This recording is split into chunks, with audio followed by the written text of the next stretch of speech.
నీలాగే 5 ఏళ్ల పిల్లోడు దేవుడు చూడ్డానికి ఎలా ఉంటాడు, దేవుడు చాలా పవర్ఫులా అని వాళ్ళ నాన్నని అడిగితే ఆకాశంలో ఎగురుతున్న విమానం పిల్లోడికి చూపించి దాని సైజ్ ఎంత అని అడుగుతాడు.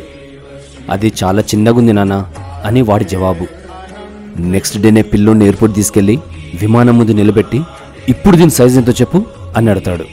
అబ్బా ఇది చాలా పెద్దగుంది నాన్న అని ఆ పిల్లోడి రిప్లై.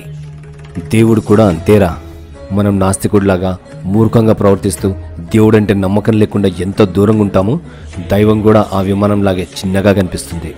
టైం ఉన్నప్పుడు గుడికి వెళ్తూ దేవుడికి దండం పెట్టుకుంటూ నమ్మకంతో దైవానికి దగ్గరగా ఉంటే ఆ విమానంలాగా దేవుడి పవర్స్ తెలుసుకుంటావు. దైవాకారం ఎంత పెద్దదో అర్థమవుతుంది. 100 మంది ఎలా గమ్యం చేరుతున్నారని తెలుసుకుంటావు. తన అపార శక్తుల అనుభూతి కలుగుతుంది.